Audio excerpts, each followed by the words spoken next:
What's up? We are back with episode number 275. No, 274, huh? Is it 274 or 275? I might have messed up. 275. Okay, 275. That's what it says. I don't know if that's right, but I don't either anymore. But, who knows? The world is all discombobulated right now. We still got, and we do have a special guest coming on who is going to be joining us for our topic today, and I will be bringing him in just 2 seconds because he's sitting back in the green room. Ooh, in the green room. In the green room. So he's back there gorging on green M&Ms and he's going to trash the place.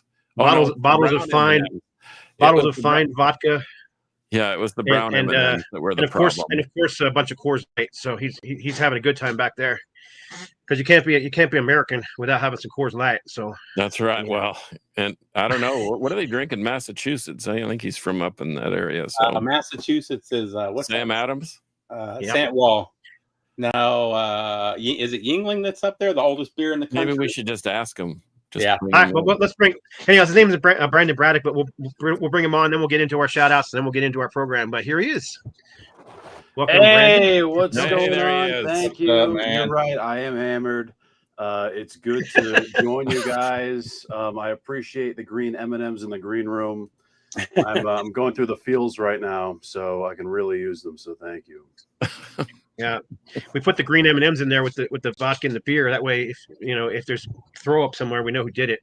We know it's from our show because it's green. So yeah, we got that going for us. But anyhow, before we get into everything, and before we get into talking about our guest, you guys, first of all, I got a shout out. Usually, you guys go first, but I have a big one today. So today is my 36th wedding anniversary. So. Yay for me and my wife. We've been together for that's unheard of in this day. We've been together for 42 years, literally since high school. So we met in when we were in the 11th grade and have been together ever since. So kind of hard to imagine, pushing 60 these days. It's kind of hard to imagine my life without her. So, but in any case, we also lost Ozzy Osbourne, which is a big deal. Kind of everybody's saying it's shocking, but I think they obviously had to know. I mean, he didn't look that great on stage when he did that show the other day. So, but regardless, he's obviously a legend. So much respect. Rest in peace, Ozzy. What you got, Steve? Anything? No, you pretty much said it. Yeah. Oh, wait, I did one more thing. Hang on. This is just another big one. This Thursday night, Lizzie Borden, Appointment with Death vinyl. I got an advanced copy of the silver version of this. This goes on sale. First time on vinyl in North America. There was like 100 copies pressed in Greece at one time on one label, but this is the first time it's ever been on vinyl in North America. It's got 3 different colors. I guarantee it's going to sell out because the distribution company took more than half the copies already. So, but the silver edition you can get on boonsoverstock.com, and it is the only one that comes with the little extra stuff, but it's got this kind of cool smoky, I don't know how good that's showing up, vinyl. And then it's got, where's the stuff at? It's got stuff in it, like Kiss Alive. Remember when Kiss Alive used to have all that cool crap in it? Oh yeah. So it's got the little. So who's in Lizzie Borden these days? By the way, I mean, is that? It's pretty much the same guys except for a guitar player who passed away, years ago. Okay. Still his brother Scott on drums, and still Martin Anderson on bass. And then if you get this version, it also comes with the little appointment with death certificate that's not yet signed. So kind of a cool little thing. That was actually Rob Caldwell's idea to do that. So if you get the CD version, the deluxe CD version, it comes with an appointment with death appointment card for Dr. L. Borden. So anyhow, I got an advanced copy, but that goes on sale this Thursday if anybody's interested. So there you go. I'm done. John, you got anything? No, other than to introduce our guest, and then I've got picks of the week, and then we got our video, which I haven't put in there yet, but I'm going to do that soon. So okay, yeah, we actually. Well, but go ahead and introduce your guest first. Yeah, this is Brandon Battick. He's a funny guy. And I mean, not funny, but he's actually a comedian. And I don't know, he may be funny that way too. I don't know. I can't judge. But he and I met in Braintree in Braintree, Massachusetts, at I the think, Widowmaker? it was Braintree. Yeah, over there by DJ No Means Nothing, or whatever that guy's name is, who was spinning records there that night. I believe Bobby Liebling introduced us. Oh, that's true. That's right. Yeah. Anyhow, we just kind of he said something about doing a podcast, and I said I do a podcast too, and I told him kind of the premise and sent him a link, and he was relatively interested. And I've actually been on his podcast, Disturbing the Priest, which was real fun. We talked about 90s doom, and thank goodness we kind of short it down from just doom in general, because we would have been still talking. But we had some really cool guests, and we had a good time was had by all. So Brandon's going to return the favor today. And so please introduce yourself. Give us the 7 sentences of introduction.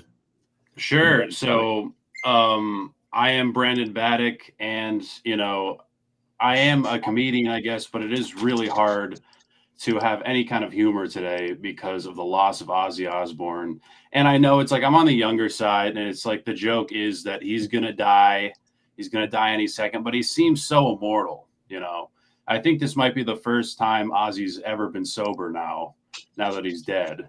But other than that, it is a very, very sad loss. I also have a podcast, Disturbing the Priest. I had Brian Slagle on last Friday, and I've had a lot of awesome guests, a lot of like world thrash metal from all over the world. Even I had a thrash metal band from Iraq on like a year ago, which was insane. There's so much great thrash metal all over the world where you would never expect it to be. And I'd like to have some more doom on, but good mix of that. I'm doing more like ranking videos now, but yeah, that's pretty much everything I'm doing. And Disturbing the Priest, I should have I'm gonna put a link in there right now. Cool. And I'm on you YouTube streaming.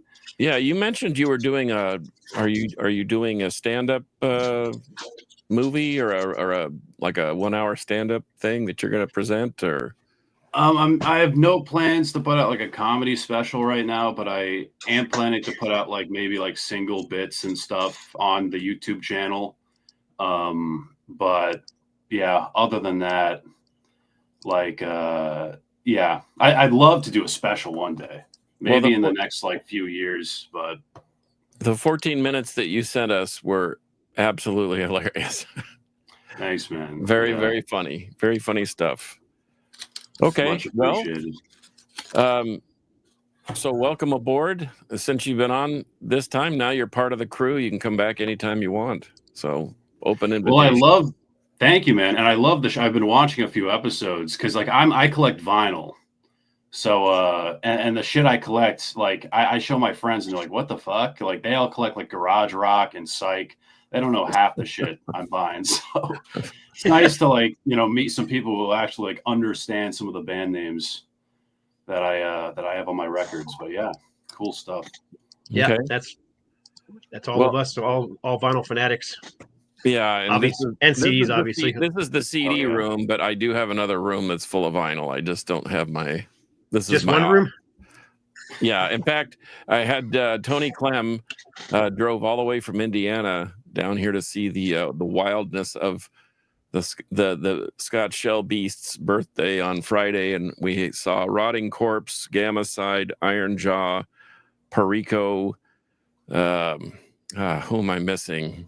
Beast of War, and then they had like an all-star jam with everybody from John Perez, Walt Trashler, Randy Cook, Steve Murphy, Varnum Ponville, basically everybody that's all in all those bands doing covering classic rock tracks. So it was a good time, but had a while. But anyway, Tony came over and he got the budget. The house isn't quite the museum it used to be because when you get married, you give up a little bit of space. So anyway, but he was still duly impressed, or at least I hope. At least he was being nice about it. Right on. But wait, are you ready? Are you ready for our professionalism? Okay.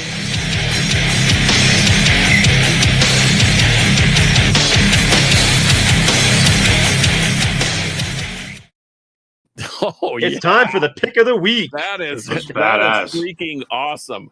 Okay, that was well worth the wait. So Thanks. Big shout out to Dave Cruz and Cruz FM Video who put that together for us for free. So that was nice of him to do that for us. we just jumped out of we just jumped into being a professional group here. Anyway, typically I pick a rock pick and a metal pick, and I kind of did this a couple weeks ago where I suggested that everybody should just have the first 4 Black Sabbath records in their collection, bar none, no matter what. But here are the first 2 records I ever bought as a 13-year-old kid, which was a couple years ago. The first one being Grand Funk Railroad, Shining On. No, I didn't punch the glasses out. The glasses are still intact. This is actually the album that I purchased when I was a kid.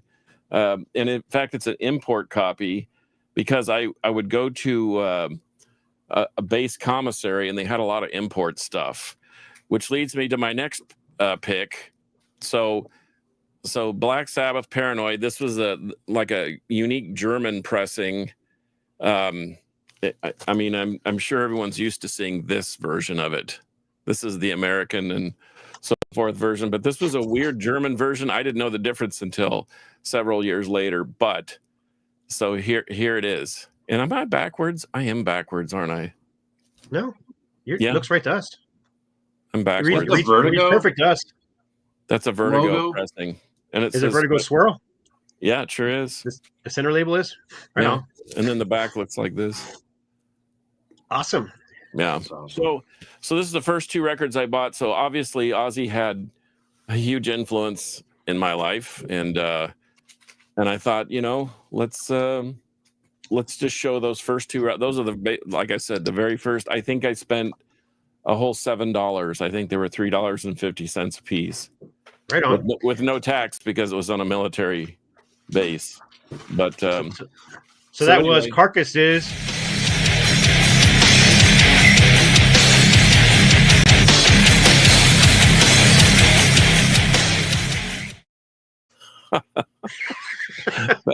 that was killer. That's killer. That's funny. Anyhow, I don't know if you've seen the parts of the show before, but what we used to do for his picks of the week is we would just go pick of the week. Well, now we have a real explosion. So now we're 100% professionals. Now we're going to start making the big bucks. How about that? Look, I'm right. Can you read Carcass in the background? Yeah. Right there. Yep. I read it right behind your head. Yep. And I don't hear Steve now. Brandon, can you hear me? Yeah. Yep. Okay. You're good. So anyhow, let's get into the show then. Is there anything else that you wanted to add, Brandon, before we get into showing some live albums? Yeah, I have a couple if I can just show off like a couple records I got recently. Go for it, man. You're the guest. Do it. I just got this, and I'm so fucking pumped that I found this Mekong Delta, their debut. Just fucking killer stuff. Some amazing tech thrash. Like orchestral thrash is so fucking cool. Got a promo of this at Purchase Street Records like 2 days ago. Fucking killer stuff. Paid like $20 for it. It's like unplayed too. Great stuff. And one more just to celebrate Ozzy. I have a bootleg from 1970. The record's not from 1970, but it's from a performance then. They do like a 20-minute version. It's Warning Part Sleeping Village from Warning Part 1 and 2 is like a whole disc within its own. And I know people are really like not into the Sabbath jam stuff, but just the face melting solos from Tony and Ozzy improvise some like vocals. This is just fucking awesome. But yeah, just wanted to show those off. But right on. Yeah, I'm ready to go if you guys are. Okay. I love that that old 70s jam stuff. It's what makes those 70s live albums so special, 100%. I mean, what's the point of we're getting into the live albums now, so might as well talk about it. Kind of, what's the point of a live album if it's exactly the same as the album? Right. Well, I did it this whole time and didn't even realize it. And see, that was the whole thing. And we had touched on this a couple weeks ago, where we talked about if it can't be played like it is on the record, then why record it? You know what I mean? Yep. Why do all the studio tricks and trick it up, and then you go to see them live and you're like, doesn't even sound like the same song. Emerson, Lake and Palmer was famous for that. They recorded their trilogy album just so they could play the whole album live, because they couldn't play Tarkus. Like half the songs from those earlier albums they couldn't play live because the synths and stuff were just so over the top that he couldn't keep up, you know? So, well, I did a top 10. I actually followed the semi-directive, and so I did kind of a top 10. So you want to just start with number 10 and go around the horn? Yeah, we'll start with Steve and we'll go around clockwise. But I just said pick 10, so everybody knows, you know, a bunch of my favorites because I've shown them before on my channel. So I picked some other favorites than I did the same thing, and I did a couple of non-metal too, just stuff that I love and wanted to share. So go ahead, Steve. Show one of your favorites. You're first, and then we'll go John. One of my favorites, and this is one I found by accident at Goodwill. I found the cassette or the CD of this like 20 years ago. But it's Les Claypool's Fearless Flying Frog Brigade. I don't know if you guys have heard this. This is him doing Wish You Were Here, the whole Wish You Were Here album from Pink Floyd. And it's fucking amazing. I love this thing. It got released for Record Store Day like 5 or 6 years ago on vinyl. But man, this is some of the best stuff that Les Claypool's ever done. And really worth picking up if you find it. And then I got 3. I'll show a couple of these real quick just because they're all non-metal. Another one, I'm a huge X fan. They've always been a favorite of mine since the early 80s, or since the mid 80s. But this is Live at the Whiskey in the mid 80s. Fantastic. It pretty much covers their first 4 albums or so. Love this one. And then one of my all-time favorites, I talk about these guys all the time, the Allman Brothers Band. This is live at the International Pop Festival here in Atlanta. The cool thing about this is you get 2 full sets, and you kind of see what they're really like, because they do a couple of songs twice, and one version will be like a 10-minute version, and one version will be like a 27-minute version. So it's really cool to hear the difference between the two, but another really killer album. And then you can go, John. I'll show metal for the rest of it. Okay. Well, I've got. What I did was I did a top 10, and then I did some runners up. So I'm just going to show the runners up. I don't know if you've heard this. Frank Marino, the box set, live at the Agora Theater. It's like 5 sessions, 5 shows. I wonder if that's the ones they pulled the Record Store Day albums. Yes and no. I think I'd have to do a little investigating, but this thing is absolutely stunning, especially if you love Frank Marino, which I do. So live at the Agora Theater didn't make my top 10, but it's still worthy. I didn't want to include too many bootlegs, but I got this from a German friend of mine. It's Violence, Bodies on Bodies. It's a live set from a place in Florida. And I mean, Eternal Nightmare, Serial Killer, Calling the Coroner, Bodies on Bodies, Phobia, Paraplegic, Kill on Command, and TDS. Take it as you will. That can't get any better than that. And you know that floor looked like a permapress cycle on your washing machine. Exodus, live at Studio 54. I don't know if this is a real deal or not, but it sounds phenomenal. It's number 71 of 250. Exodus, Deliver Us to Evil, A Lesson in Violence. And then there were none, Metal Command, Piranha, and Strike of the Beast. Didn't quite make the top 10. And I couldn't leave this out, because when it finally came out, I was like, thank you, at last. It's so bad, though. I know, it's bad, but it was Black Sabbath, and I didn't care. No, I know. And when I was younger, I really didn't care. I don't know if you've heard of Radio Moscow. Yep. But killer 70s fuzz rock. This is live in California. It's a massive record. It sounds pretty phenomenal. And then dirty little secret, I love Earthless. And the Live in Mojave stuff that they've done, the High Desert stuff, is absolutely crazy good. So those are my runners up. So here's my number 10. Believe it or not, Dream Theater, Live at the Marquee. Oh, that's a good one. Yeah, I forgot about that one. You can find this. This is a German pressing from '93. This is so you want to talk about improvisational prog rock. There's barely any vocals, but it is absolutely stunning.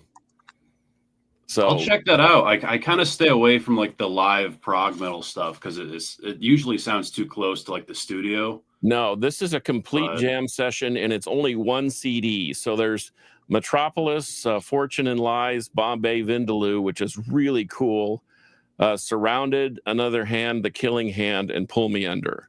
So it's like a 1 hour set, but it sounds good. And the Bombay Vindaloo jam is a complete jam.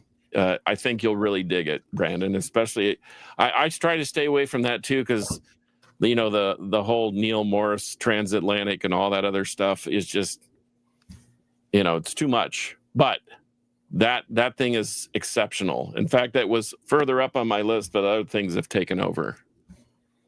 So fire away, Brandon. All right. So this is probably going to be my like least metal pick out of them. Honestly, I'm not like super into live records because I've always like found more enjoyment out of the studio versions because sometimes you get like feedback and get all that shit. And sometimes I'm like, why am I not like listening to the studio version? But for me, it's like, okay, if it's good, like improvisation, the sound and stuff. And I know this band is probably like a newer band coming up, and they do have a few metal records. I loved their like prog metal album they put out recently. I'm talking about King Gizzard live at Red Rocks. This is their first appearance there. This is a 12 LP set I have. It's all 3 nights. This thing.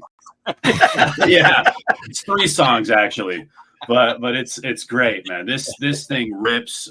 They like the thrash metal they play on that. They play faster. They play with so much aggression. It's just it reminds me a lot of like the thrash metal they play. It reminds me of like Metallica's performance in Seattle. It was like Seattle. What was that, 87, that like famous Seattle show? I forget what it is, but a lot of like the aggression, like from the box set, kind of like the box set stuff, the San Diego and whatever, San Diego live shit or whatever. I guess a bit of that too, but like I love the playing on it. There's amazing solos. They jam at such like an amazing like level of like musicianship. It's just so great. Like there's everything. If you're into like all music, like metal, everything, it's on this record. And that's why I like it, because as someone who likes like mostly all genres, it's just such a great balance of everything, and how they interweave every single like genre is crazy. I feel like that's what we're seeing now with music is like bands are coming up with influences that are just fucking like everything. So they're starting to interweave all that, and to hear all those like pretty much mix in a blender is just like really cool. And they just do such an amazing job at it. But that's my pick. King Gizzard live at Red Rocks 20. When is it? Has anybody else live at Red Rocks 22? Amazing. I've never listened to that band, and so now I'm gonna have to. Here's my problem with King Gizzard. I don't want to get into them because there's a new record like every 3 weeks, and that's not even an exaggeration. They started in much stuff, man. They started in 2010. They have I believe 28 records. In October 2 years ago, they put out 5 albums in that 1 month. Wow. Okay. Yeah. Well, I'm gonna dive into them. Just on your recommendation, check out if anyone's gonna check out any of their records, check out Infest the Rat's Nest. That's their like attempt at thrash metal. Excellent stuff. Right on. I'm gonna go with Fate's Warning, Awaken the Guardian live, which is a 2 LP set. The CD version is like 2 different CD versions. You can get a 4-disc version with a DVD and more songs than you could listen to in your lifetime, which is really cool. But there's also I think a 2 or 3 CD set, and then a 2 LP set. But it's all songs from the first 3 albums. They play the Awaken the Guardian album in its entirety. John Ark sounds freaking amazing. Matthias is just on top of it here. This is just a stellar live album. They also do they do the Apparition, Damnation, Night on Brocken, and Epitaph from the first 2 albums as well. So I've just been in a Fate's Warning kick for the last 2 weeks because I've been working on a bunch of Fate's Warning albums and solo albums for one of the labels that I work for. So Jim Mattheos' 2 solo albums and John Ark's first solo album and Fates Warning Live Over Europe are all going on sale July 31st. And this one just went on sale too, but this is also live at the Open Air Festival. But this is not this, obviously totally different lineups, totally different styles. Is that Ray This Alder? definitely. This is Ray Alder. This is John Ark, and this is prog metal. This is prog rock. You know what I mean? It's definitely there's definitely a difference in those two lineups. So anyhow, love Fates Warning, especially the first 3 albums, and that live album is just fantastic. So my next one's going to be non-prog thrash. Cool. And I am way behind on things. I don't think this has been put on vinyl. I hope it does if it hasn't. But I had to go with SOD Live at Budokan. This is just such a great live album. How did I forget that? So many people that know SOD don't know that this was released, but it's fantastic. And I had this for like 20 years before I found out it wasn't at Budokan. It's at the Ritz in New York City. They just thought it would be funny. And that tells you everything you need to know about SOD, that they would call it Live at the Budokan. But man, this is fantastic. If you like thrash metal, this should definitely be in the collection. So we're getting lots of comments about Ozzy on here, so I kind of got behind on the. Sorry guys, I got behind on your comments. I'm trying to catch up now. So yeah, I'll put them up. And if you got any questions for anybody too, you put them up here, including our guests. Okay, number 9 for me, Judas Priest, Unleashed in the East, and yes, this has the 7-inch included. But I mean, and if you're Unleashed in the East, why not have the Japanese pressing of it too? I don't know. This after Deep Purple, Made in Japan, this was probably my go-to live record. And Brandon, I'm kind of like you. Live records have to be really, really good and accurate, but free-spirited, so to speak. So, but that's what this is. This emulates a Priest live show, and so I had to include it. That's my number 9. Nice, awesome. Yeah, I've always been like kind of bothered by the like crowd noise on that one occasionally. Like that's a pet peeve I have with some of the live records. Is when they just like they shove the mic into the crowd. The problem with Japan is Japan isn't loud. It shows like in America and Europe, they get quiet. They're real respectful even at metal shows, you know. So they actually have to, on a lot of the live in Japan stuff, they have to do fake crowd noise, and it doesn't always match up correctly, you know. Yeah, and the times when they do call outs and you just can't hear it, you know, that's another one where it's like, why even include it? But all right, if it's my pick, this is my I guess last non-metal one. This album is fucking great. One of my favorite live albums of all time. It was like after I heard Bad Music for Bad People, like their comp, I checked this out, and this made me a fan like right away. This is everything I like in a live record. The intensity's there. It's played like faster. It's just so good. You got, People Ain't No Good. What's Inside a Girl, which is played like amazingly. Heartbreak Hotel, like a really, really like gritty cover. Aloha from Hell, Can Your Pussy Do the Dog, which is just such a great song name. And they end with pretty much Surfing Bird. But it's just an amazing set list from an amazing tour. And yeah, this is what a live album should be. Like, she's one of the most underrated guitarists ever. She truly is so good, and nobody ever talks about her. Yeah, amazing band. Like really, yeah. Psychobilly, amazing. I mean, we were talking about how you like the live albums that have something special about them, so they don't just sound like a studio album. That's why I like stuff like Thin Lizzy Live and Dangerous and UFO Strangers in the Night, and those albums have something. They're actually kind of heavier than the studio albums are. Double Live Gonzo, that's another one. Ted Nugent, that thing is so much heavier than this. You can't quite capture that energy in the studio like you can live. And I think it's different nowadays. More modern live albums don't seem to capture something different than they can capture in a studio. Yeah, but anyhow, but I didn't pull out any of those you know, you guys, I've done live albums once before, and you guys all know that I'm a huge fan of all those bands, and those are all my top favorite albums. But so I'm just showing some of the ones that I've been playing recently that I really love. But this one came out maybe a year or two ago. Oh, wow. Iced Earth. This is the Bang Your Head. There Is that a newer set, or is it because the live in Athens is phenomenal? Yeah, this is fantastic. This was I don't remember when it was. I want to say it was like 8 years ago, 9 years ago. Yeah, it's like, you know, yeah, I think it's like 9 years ago exactly.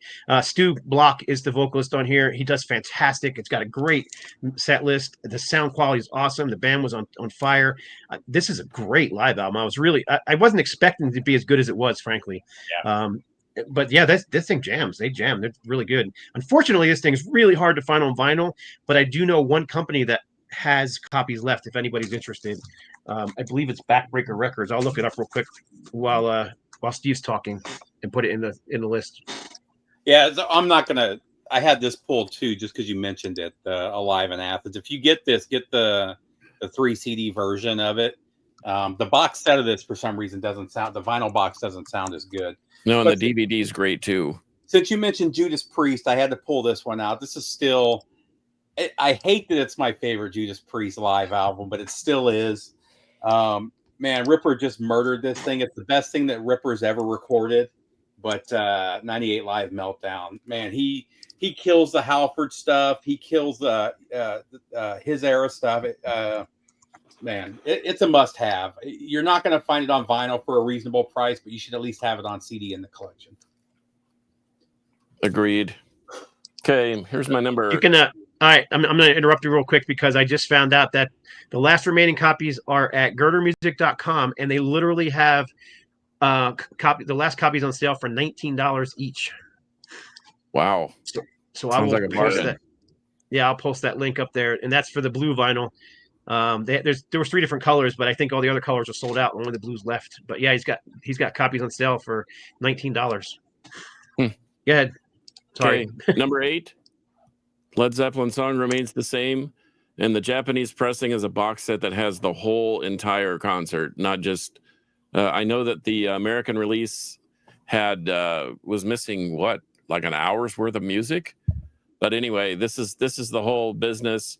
Plus, it has a huge book and the obi and everything else. So, highly recommended. This really captures the essence. And once again, even the songs that on the album were somewhat heavy, they're super heavy in this particular session.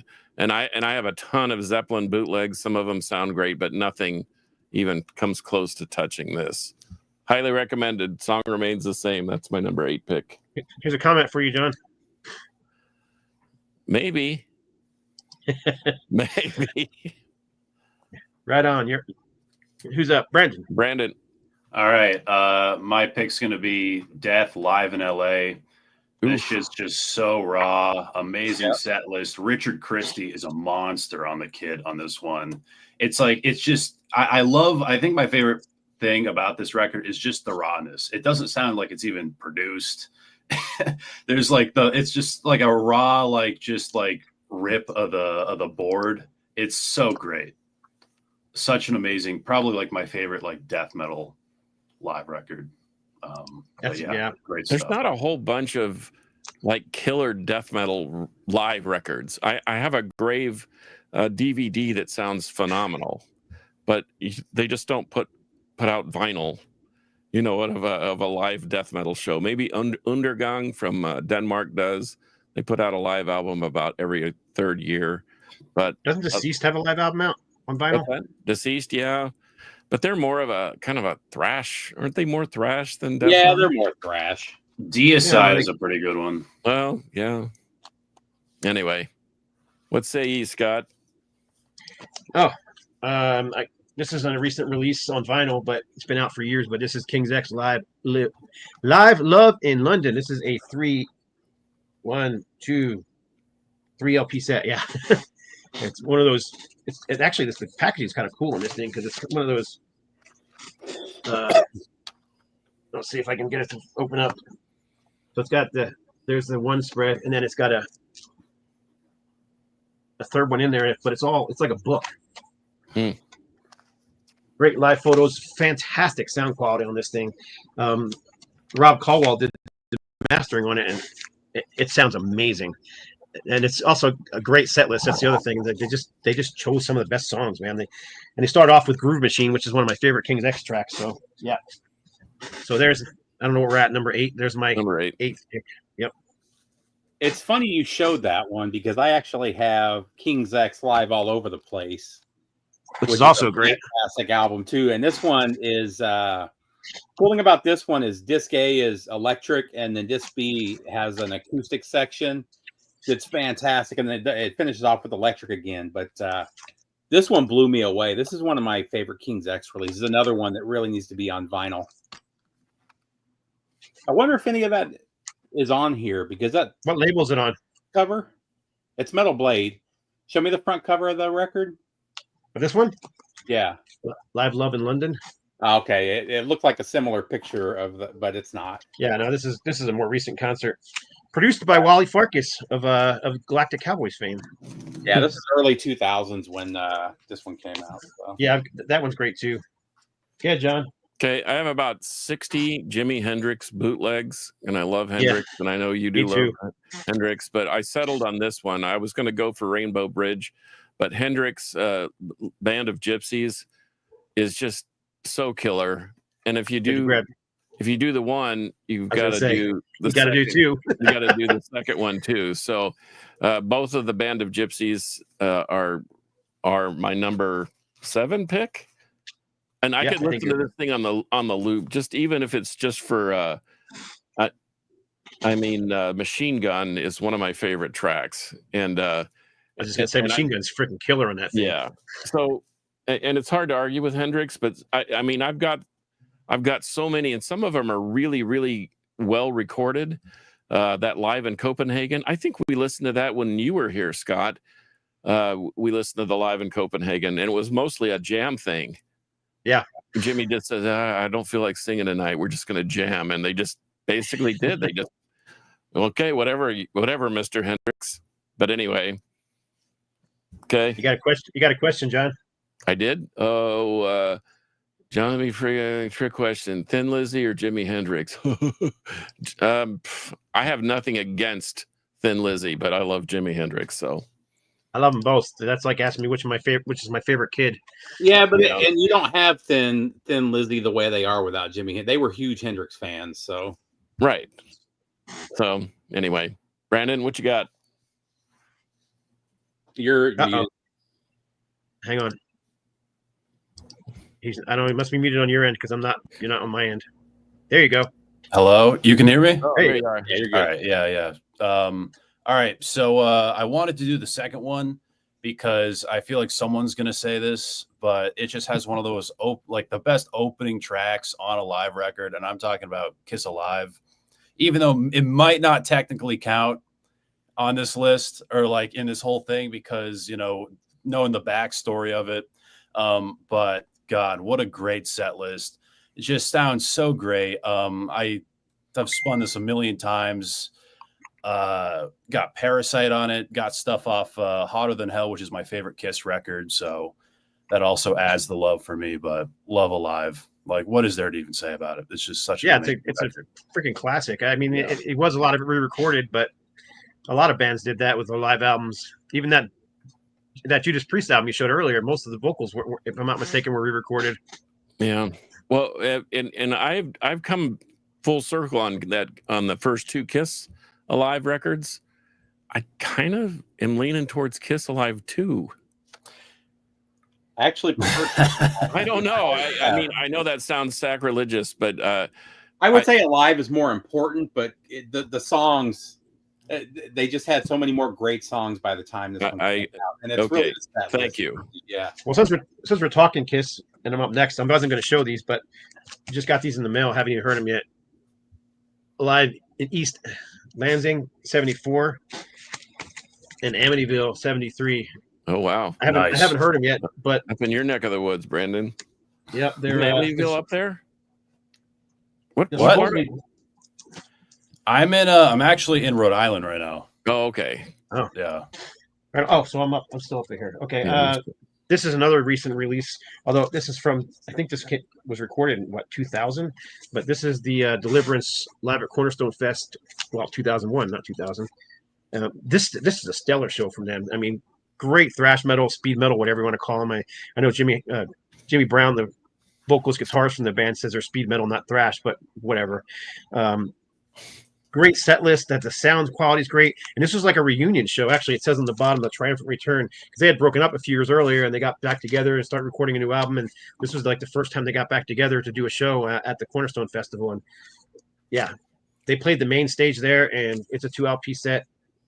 And this thing sounds fantastic. And I'm not a huge fan of thrash live albums because they tend to be sloppy.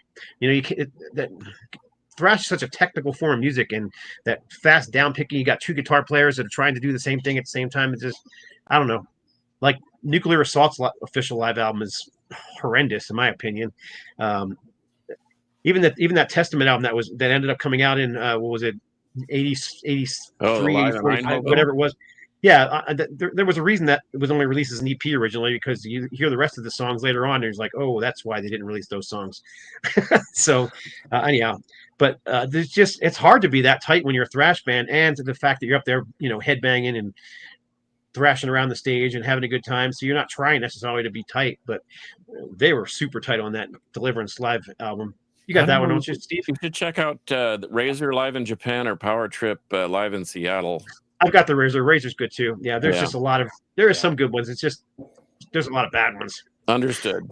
Well, what I loved about all the Metallica live from the 80s is, again, they weren't using a click track, and they played a lot faster live than they did in the studio. And that's actually what I don't like about seeing them now. They use a click track, so it sounds exactly like the studio records now, and it's just it's not the same as, you know, you hear those, especially even before the Binge and Purge stuff. Some of the live bootlegs and stuff from the 80s are just fantastic. But so next up for me, since we just lost him, I was too lazy to pull out the box set, so I pulled out the Live and Loud sampler. Man, when this thing came out, I bought it on cassette, and I wore the cassettes out between my stereo and the car. Played it nonstop. Just a fantastic live set from Ozzy, and man, what I loved about this too is he covered the Black Sabbath stuff and the Ozzy stuff, and just hit all the right points. Man, this was so good. So Live and Loud. Okay. Yeah. Well, okay, I went Rush, but not your conventional Rush. All the World's a Stage is phenomenal record. Show of Hands, I really like it, but I didn't know whether to include the special pressings. This is Hemispheres in concert live in Tucson, November 78.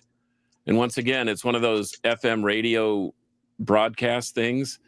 And this thing sounds so great. And Hemispheres is probably my overall favorite Rush record. And just the cover. I actually bought this for the cover only because I love that picture. I actually have a coffee table that a gal named Brittany Elliott made me that has the same poster, you know, the original iconic poster on it. But this thing sounds so good, and they basically play the whole album. But they do start off with Anthem and Passage to Bangkok, and then they go into the and then they end up with their encore is Farewell to Kings. So I don't know. This thing is so killer. So that's this is a go-to rather than the other Rush Mercury releases. Brandon. All right, cool. So I'm gonna, you know, as much as I want to do, I'll get into Black Sabbath later. I got to go with Tribute, Ozzy Osbourne. Amazing stuff. Randy Rhoads, man, like they're finally reunited, and we lost such a legend today. And that rendition of Iron Man is just so great. Flying High Again, Revelations, Mother Earth, Steal Away the Night. Probably like the two most underrated like Ozzy songs from that record. Really amazing B-side for Blizzard of Oz, but Tribute's just such an amazing record. Such an amazing record. Great stuff. But that's my pick. I agree. I also thought the one they did with all the Black Sabbath songs was pretty cool too. Yes, I know a lot of people don't like it, but that was great. Yeah. I love that one too. I almost pulled that out too. Speak of the Devil, Talk of the Devil. Yeah, it depends on which Both. version you have. Yep. And buyer beware, the VHS is different than the record. Completely different set list. And it's the same cover. Go figure. Right here. Yep, there you go. It's just for me, Tony Iommi's always been the man. It's hard to hear it without him. Yeah, there's no doubt. He's got a sound that's untouchable, and a style. I mean, he's got a style that's all his. I call it charisma. But I'm gonna kind of move away from the metal stuff and because I've been in a huge kick of this 70s stuff recently. So I've been listening to a lot of Bachman Turner Overdrive and Humble Pie. And Rockin' the Fillmore is one of the greatest live albums ever, in my opinion. I believe this is the first album without Peter Frampton on it, because this would have been the early 70s when this thing came out, right? 72, maybe 73, somewhere in that area. And Frampton played on the first 4 or 5 albums, so this was all Steve Marriott here. And oddly enough, none of the Frampton tracks are on here because Shine On was actually a big hit for Humble Pie, and that was a Frampton track. But again, it's a jam. That's what I like about it. It's just a big old long freaking jam. Kind of a boring cover, but it is iconic as well. So if I was to put it out again, I would not change a thing about it. Humble Pie. So I'm going to go with bringing it back. No, I'll come to that in a minute. This one I just actually picked. It's one of those records that I could have swore I had on vinyl. And I was going through to listen to it and found out I didn't, and I knew the local store had one. So, man, my mom hated this album cover when I was a kid. She told me to get rid of the cassette. I didn't, but Live in the Raw from Wasp, just one of my favorites when this came out. Another one where I just completely wore the cassette out. Man, this thing was so good. And cool to have it on vinyl now too, but man, it's such a great lineup. And oh man, he won't even play a lot of these songs now, does he? Is he doing like a Beast anymore? Or it's not even on here, is it? Yeah, he's playing a lot of the old stuff again. Oh, is he playing it again? Because I know for a long time he wasn't, but another must-have in the collection for you guys that are into the live stuff. Well, speaking of which. Our buddies from Creeper, my brother-in-law, Tex Duncan, they broke out Blind in Texas. This is their first cover tune, and man, what a great song. And to hear them do their heavier rendition live is really, really good. Once again, I'm hearkening back to my childhood. Grand Funk live. I almost pulled that one too.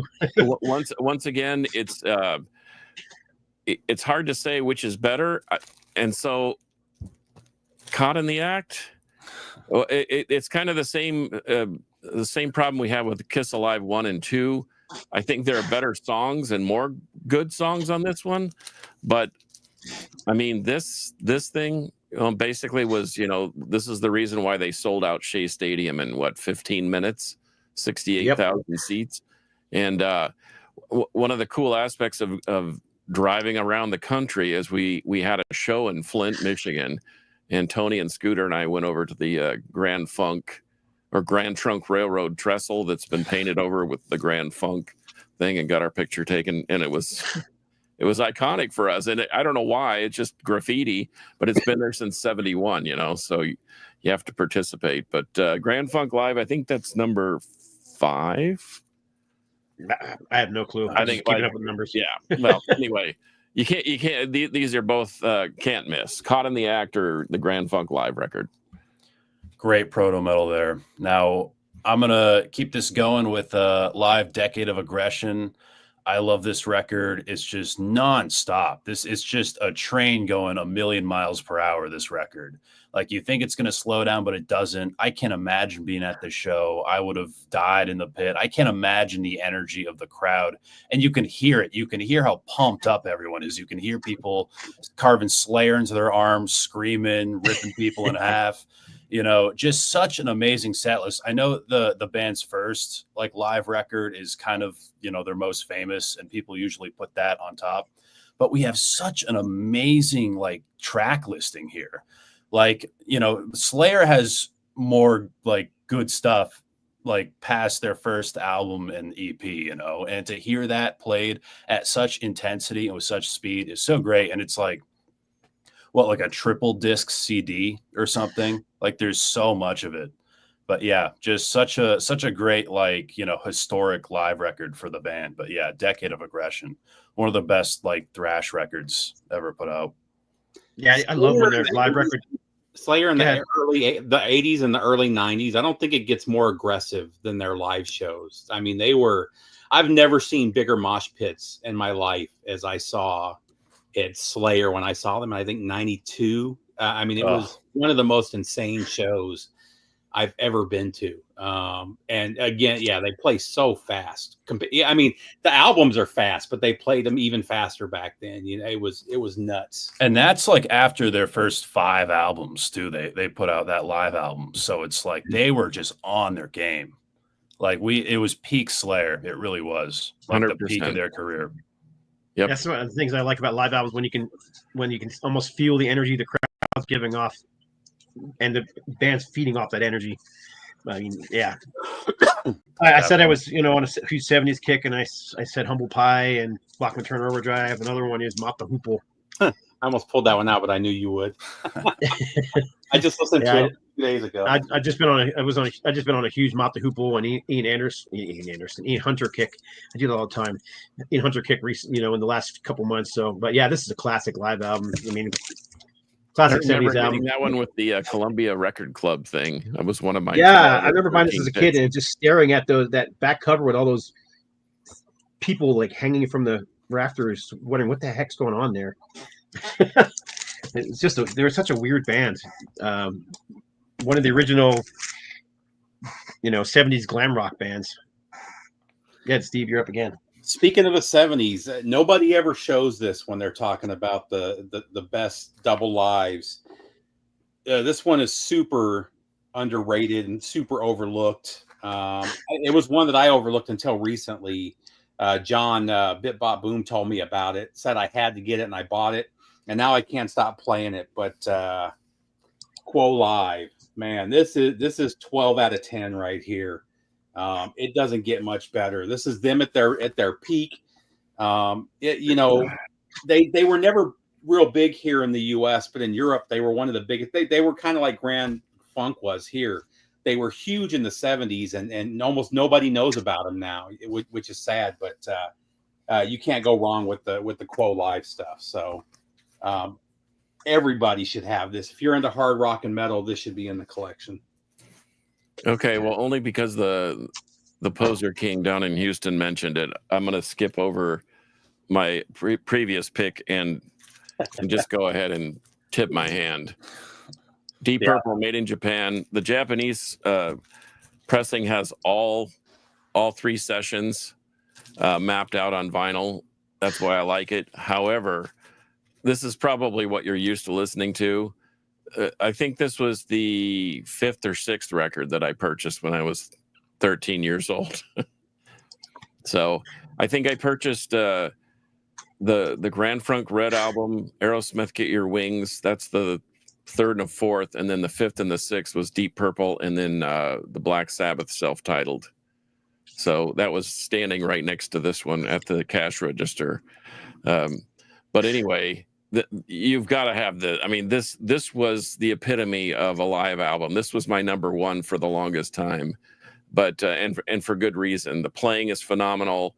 The band members fed off each other. I've read all the books about Ritchie Blackmore and John Lord's classically trained battles, trying to outdo each other, one on keyboards, one on guitar, and then Ian Pace's frenetic pace in the background.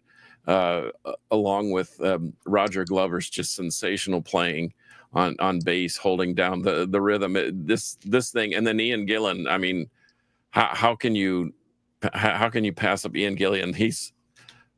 When he was in his day, he was the best, I think. Yeah, he was. He was incredible. One of my favorite vocalists. So, and like most of us, we lose a step or two, but he still can sing. He's just about 3 octaves lower than he used to be, maybe 5. But Deep Purple made in Japan, it's a no-brainer. All right, for my pick, if you're not a fan of this band, if you saw this live album going through it, you'd be like, this cover fucking sucks, and I'm not picking it up. And it's funny because I feel like this band famously has terrible covers, and even the name of this album is just so dumb. I'm talking about Riot Live from like, the late 80s. Great live record. Like even their live cover, like they're sucks. One of the most underrated metal bands of all time. They were so good. Their version of Warrior on this live album is just so fucking awesome. Road racing, like just such an amazing like set list, amazing flow, just everything we're talking about, the energy, the speed, it's all here. The cover is just black and it says Riot Live on it. Who the fuck would like buy that if they saw that? That's the one you have to buy the CD though, because the CD is the full show, whereas the LP is, what is it, like a 4-song EP or a 5-song EP? I'm not 100% sure. I don't have the record, unfortunately. Yeah, it's an EP. It's only a few songs. Yeah, I think it's 5 songs. Yeah. But you're right. The version I have is like I guess it's the whole show, and it's incredible, so incredible. But yeah, Riot Live. Right on. We had Goldie Walks, who is watching right now. He actually mentioned this one, so I got up and grabbed it. So I'm gonna skip the one that was gonna show, and I'm gonna show this one instead. But this is that thing is killer. That is a great Survival to Fittest live. I've got. Hang on, let me get this rid of this. Sorry, dog barking. I got several versions of it. Obviously, the wrong error photo there.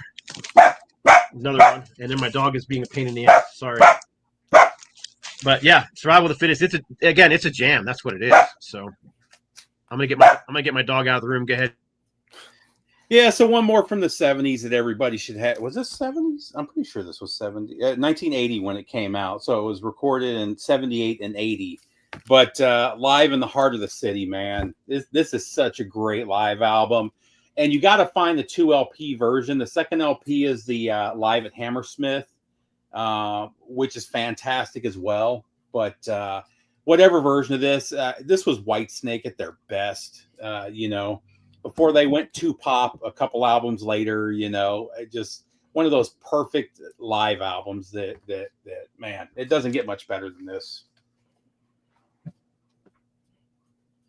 I agree. Yep. Robin Trower live. Fantastic. There's no questions here either. Then say what you want. And Robin Trower was writing songs when he was 15, 16 years old with Procol Harum, like Whiter Shade of Pale, which has been covered by Sammy Hagar and a million other people. But this thing, this is exactly this is what you want to hear from a live performance. You want to hear those studio songs done correctly, but with a little bit of flair and a little bit of heaviness, a little faster than normal. But this was one of my top 3 at one time, and it's just, it became 3 after I bumped down Deep Purple just to appease the poser king from Houston. But even his new stuff, that Joyful Sky with Sari Shore, man, that is as Steve would say, a 12 out of 10. And he's still got it. In fact, I think he's touring again.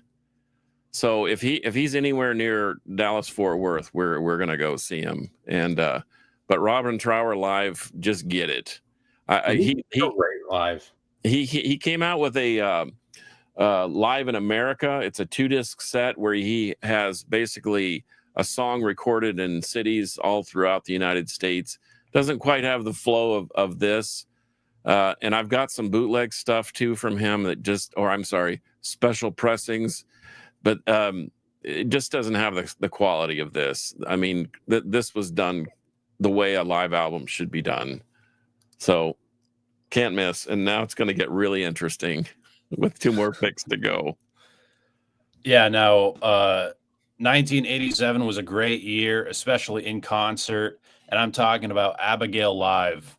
Love King Diamond, love everything he's done, cannot get enough of him.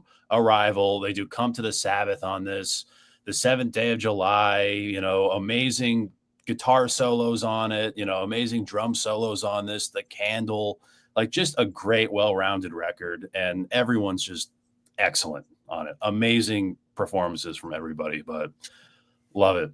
One of my favorite Merciful Fate, like King Diamond performances. Goldilocks coming up with another good one. That's California Jam 2. That's an incredible live album. I remember watching it on TV. It was on ABC in concert. It was a Friday night thing that happened like at 9:00 at night. Every Friday night they would show concerts, like kind of like the King Biscuit Flower Hour. Or, I mean, I know I'm really showing my age now, but I'm old, so whatever. I watched the King Biscuit Flower Hour too back in the day. But that and the Midnight Special, there were some Midnight Special, including Kiss and Allman Brothers and Steve Miller and Aerosmith and Kansas and or Don Kirshner's rock concert. There's another one that was a Saturday night thing. I mean, where is TV? I mean, in Europe, like the Rock Palast, they still have on German TV. I mean, our buddy Henry Vasquez is playing drums for Pentagram now. Blood of the Sun did a show on German TV over there, and they were like wildly successful. Are they still doing Austin City Limits? They do, but it's mostly red dirt country and girls in rhinestone boots playing acoustic guitar. Yeah, not what it was.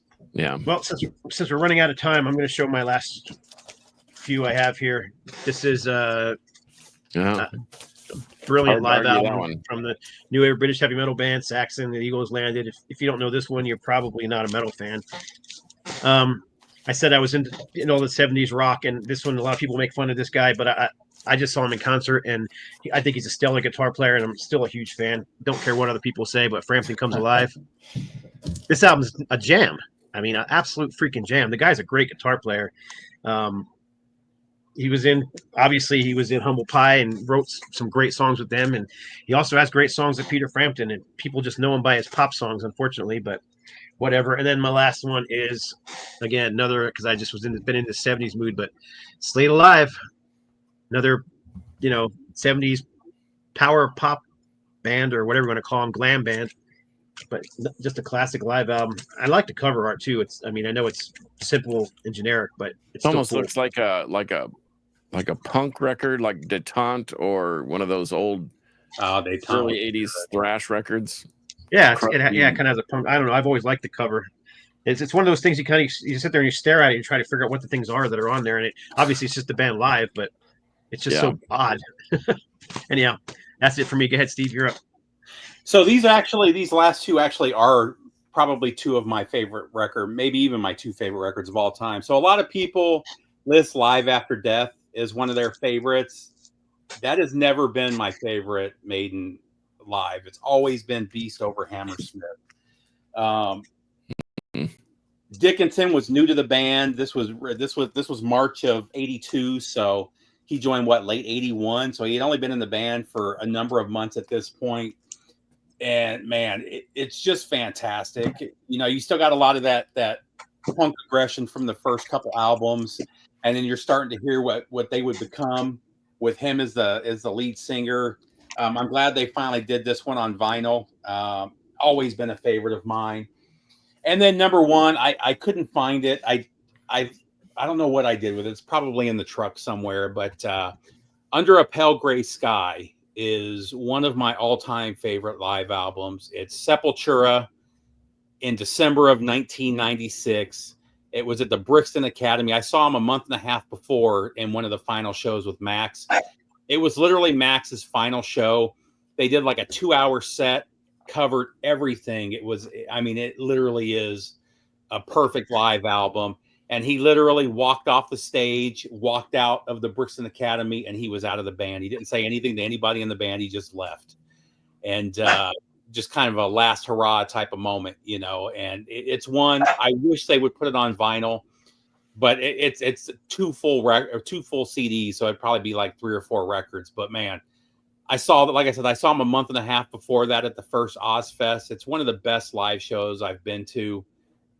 They were one of my favorite bands. So that's my number one. I do want to show one, and I always talk about this one kind of edition. I actually liked this so much I bought a copy and sent it to Scott like, I don't know, maybe a decade ago.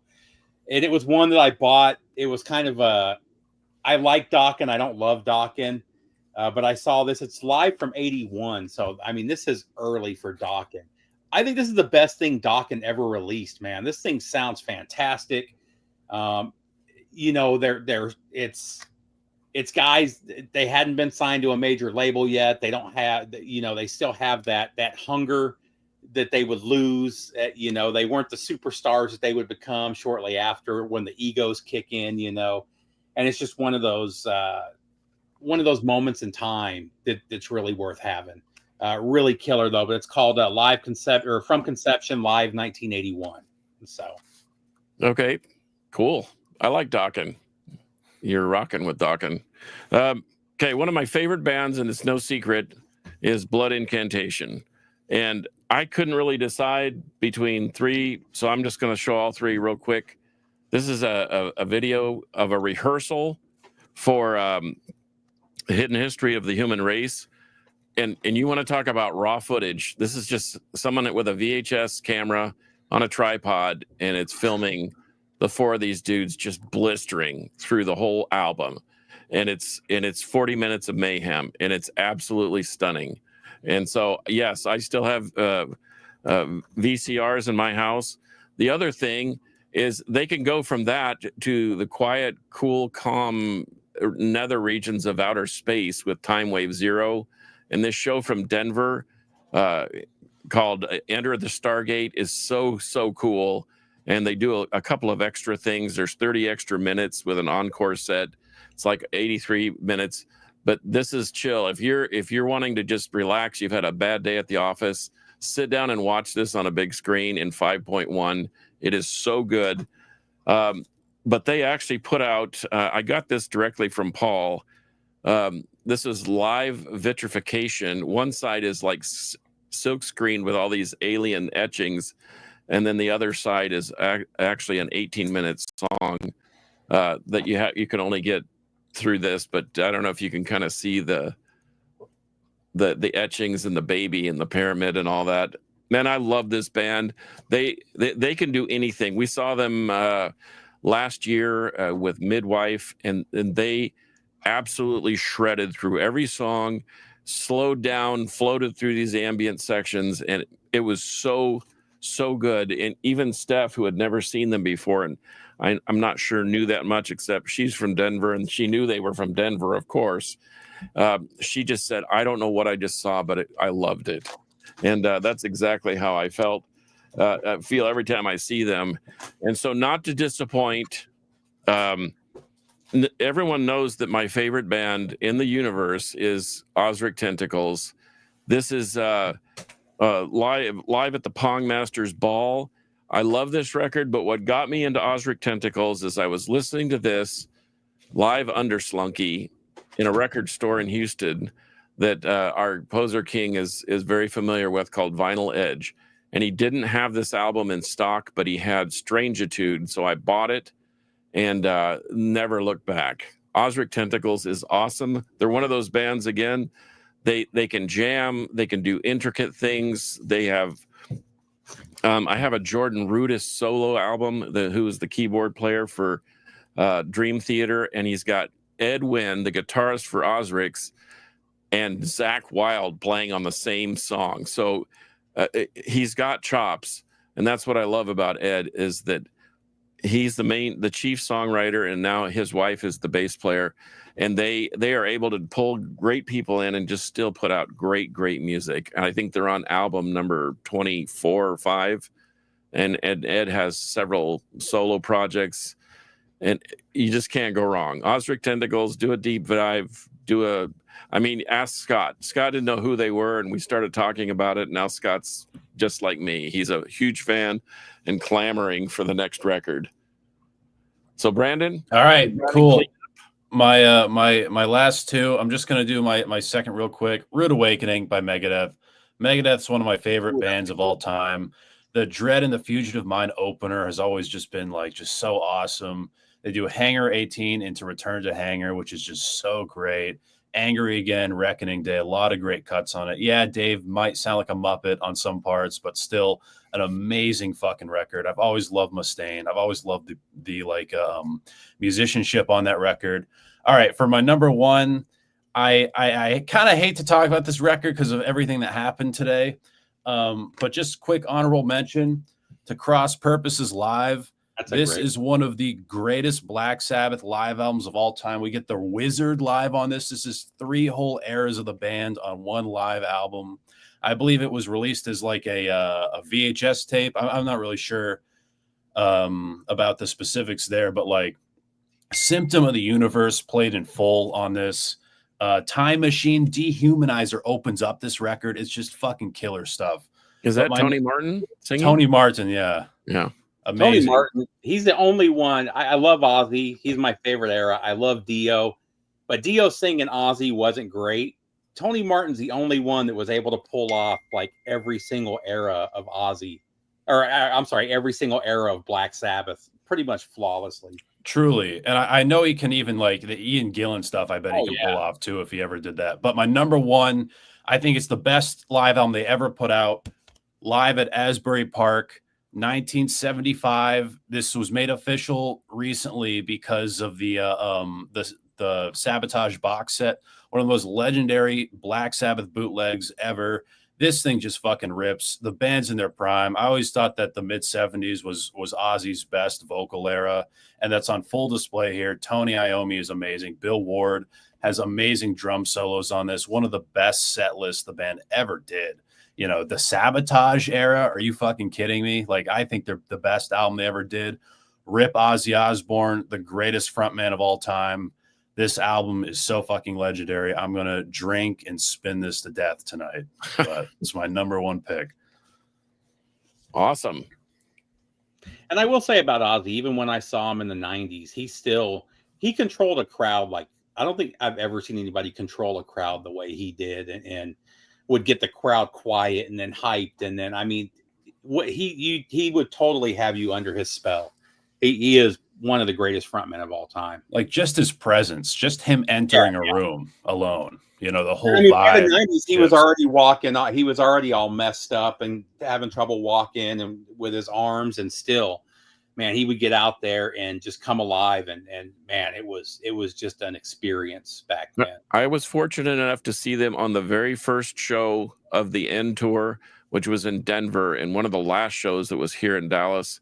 And he shuffled out there, and you're like, oh no, what are we about to hear? But once he got behind the mic, it was just it was just like the old days.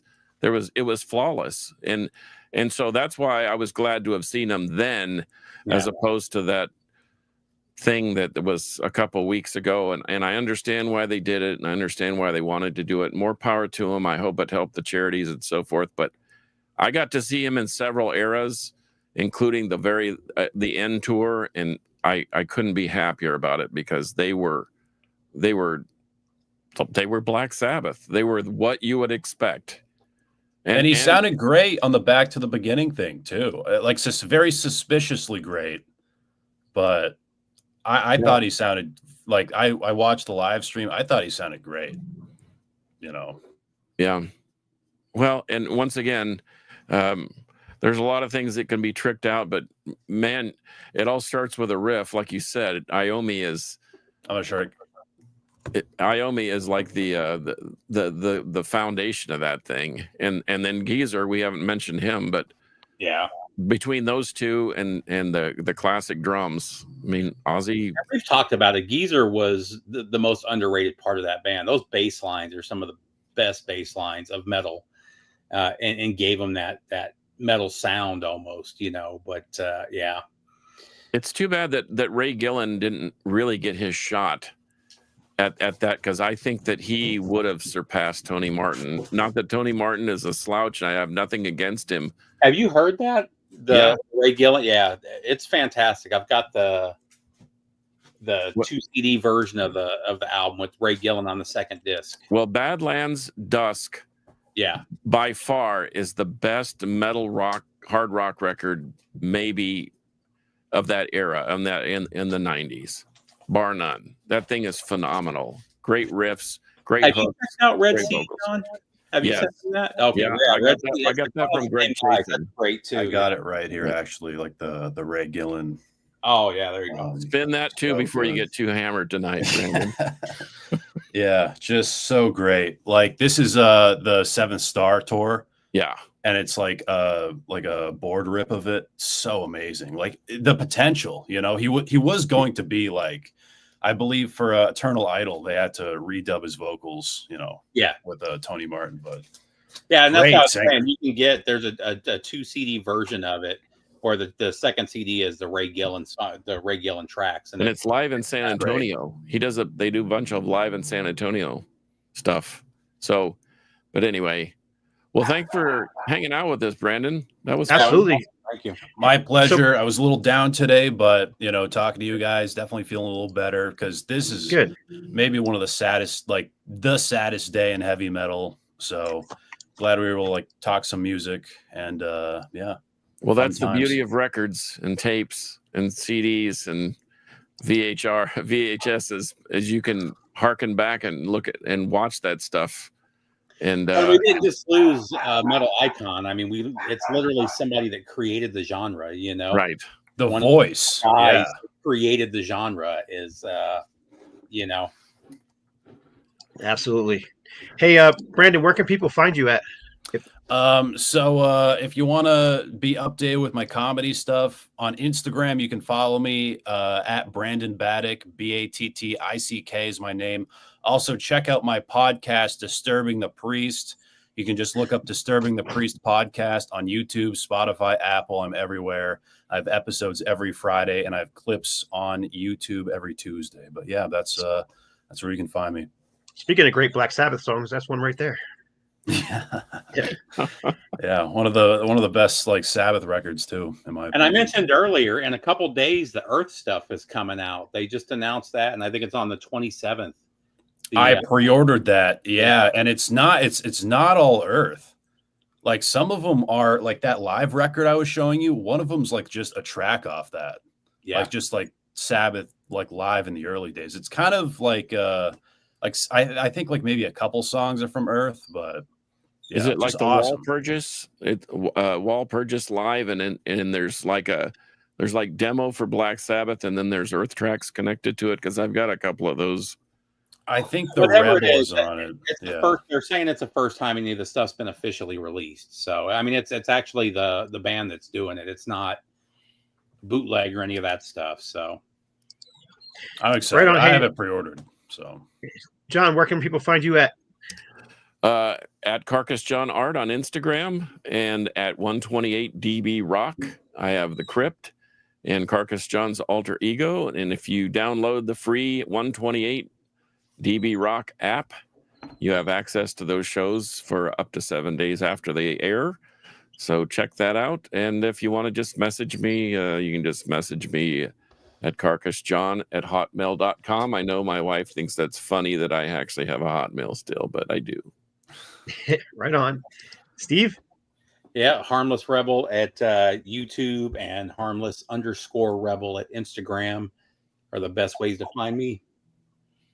Right on. You can find me on Instagram at No Life Till Metal. You can find me on YouTube at Scott Waters or No Life Till Metal. You can find me. I'm easy to find. Just type in No Life Till Metal, all one word, and you'll find me somewhere, because I'm on all the different platforms doing stuff. So that's it for this episode number 275, our favorite live albums. I want to give a special thanks to Brandon for coming on and hanging out with us. You're always welcome back whenever you want. You ever have an idea for a show, just hit us up. You have something to promote, hit us up. Yeah, even if you can only come on for a few minutes, you're always welcome. So awesome. You guys know how we be back. Awesome. You guys know how we end it, right? Metal will prevail. And this is where I leave you all hanging and looking. Oh, wait. John, this one's for you. Ready? Ready, John?